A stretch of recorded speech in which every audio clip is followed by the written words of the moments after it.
Hezbollah ने Lebanon और Israel के बीच होने वाले डायरेक्ट नेगोशिएशंस को पूरी तरह ठुकरा दिया है। इसे लेकर 27 अप्रैल को हिजबुल्लाह चीफ नईम कासिम ने एक रिटर्न मैसेज जारी किया। कहा, इजराइल का सामना करना जारी रहेगा। इंटरनेशनल न्यूज एजेंसी एफपी की रिपोर्ट के मुताबिक हिजबुल्लाह के लीडर नईम कासिम ने लेबनान और इजराइल के बीच के प्रपोज्ड सीधी बातचीत यानी डायरेक्ट नेगोशिएशंस को खारिज कर दिया है। उन्होंने इसे एक गंभीर पाप बताया। साथ ही कहा कि इससे लेबनान डिस्टेबलाइज हो जाएगा, अस्थिर हो जाएगा। अपने मैसेज में हिजबुल्लाह चीफ ने क्या लिखा वो आपको बताएंगे। पहले इस मामले के कॉन्टेक्स्ट पर नजर डालते हैं। पिछले कुछ हफ्तों में लेबनान और इजराइल के अमेरिका में तैनात राजदूतों के बीच वॉशिंगटन में 2 मीटिंग्स हुई, यानी लेबनान के राजदूत और इजराइल के राजदूत के बीच कहां मीटिंग हुई? अमेरिका के वॉशिंगटन में। यह कई दशकों में इस तरह की पहली बातचीत थी। पहली मीटिंग के बाद इजराइल हिजबुल्लाह वॉर में एक अस्थायी युद्ध विराम यानी टेम्परेरी ट्रूस हुआ। बेरूत जो लेबनान की राजधानी है, वो इसके बाद इजराइल के साथ पीस डील के लिए डायरेक्ट नेगोशिएशंस की तैयारी कर रहा था। यह बड़ा कदम इसलिए हो जाता है क्योंकि इजराइल और लेबनान दोनों ही देशों के बीच 1948 से लगातार संघर्ष चल रहा है। ऑफिशियली देखें तो तभी से दोनों में दुश्मनी बरकरार है। अभी भी इजराइल और यूएस ने मिलकर जब ईरान के सुप्रीम लीडर और शिया धर्म गुरु आयतुल्लाह अली खमेनेई की हत्या की तो इसी के बदले में हिजबुल्लाह ने इजराइल पर स्ट्राइक्स कर दी, क्योंकि हिजबुल्लाह भी एक शिया मेजॉरिटी वाला संगठन है। जिसके बाद 2 मार्च से इजराइल और हिजबुल्लाह के बीच लगातार जंग जारी है। 27 अप्रैल को भी इजराइल ने लेबनान में मौजूद हिजबुल्लाह इंफ्रास्ट्रक्चर पर हमले किए हैं। हिजबुल्लाह अपना मिशन यही बताता है कि वो लेबनान में इजरायली इन्वेजन के खिलाफ रेजिस्टेंस कर रहा है। बल्कि हिजबुल्लाह का जन्म भी 1982 में लेबनान पर हुए बड़े लेवल के इजरायली इन्वेजन के खिलाफ ही हुआ था।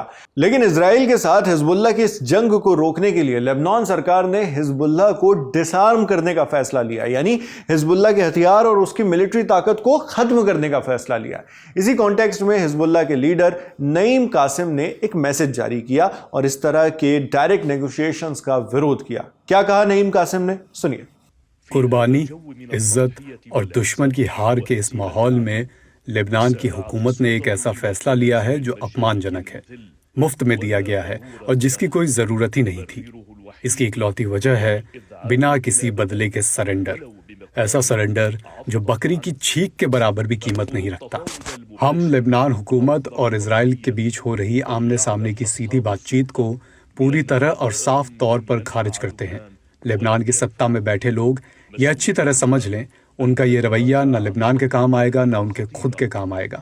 ये उनकी जिम्मेदारी है कि वो अपनी इन गंभीर गलतियों से पीछे हटे जो लेबनान को लगातार अस्थिरता के चक्र में धकेल रही हैं। उनकी जिम्मेदारी है कि वो इजरायली दुश्मन के साथ डायरेक्ट बातचीत को रोकें और इनडायरेक्ट बातचीत का तरीका अपनाएं।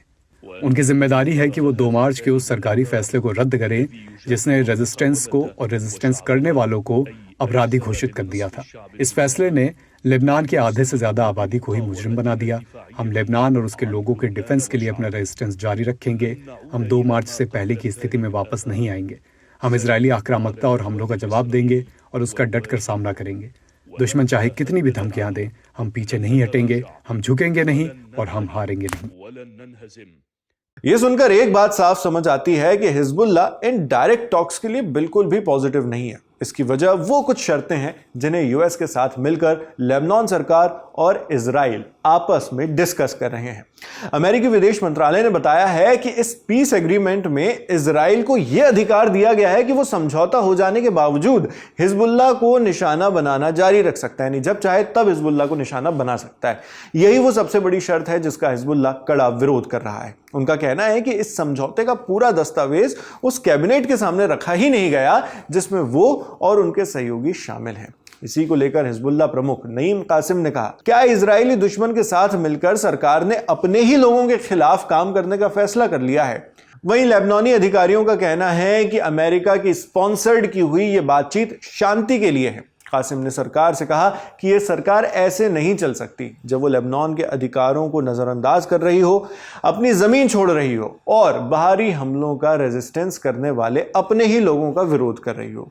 आगे उन्होंने कहा, हम लेबनान और उसके लोगों के लिए अपना डिफेंसिव रेजिस्टेंस जारी रखेंगे। हम अपने हथियार नहीं छोड़ेंगे और इजरायली दुश्मन को हम हमारी जमीन पर कब्जा करके नहीं रहने देंगे, हमारी 1 इंच जमीन भी उनकी नहीं होने देंगे। ये सारे डेवलपमेंट्स तब आ रहे हैं जब ऑफिशियल रिपोर्ट्स बताती हैं कि इजरायली हमलों में लेबनान के अब तक 2500 से भी ज्यादा लोगों की मौत हो चुकी है 2 मार्च से लेकर अब तक। ऐसे में आगे ये बातचीत क्या मोड़ लेती है और शांति कब कायम हो पाती है, ये सबसे बड़े सवाल है। खबरों पर हमारी नजर बनी रहेगी और बड़े अपडेट्स हम इसी तरह आपके लिए लाते रहेंगे। आप इस पूरी खबर पर क्या सोचते हैं हमें कमेंट बॉक्स में लिखकर जरूर बताएं। मैं हूं शेख नावेद, देखते रहिए लल्लन टॉप।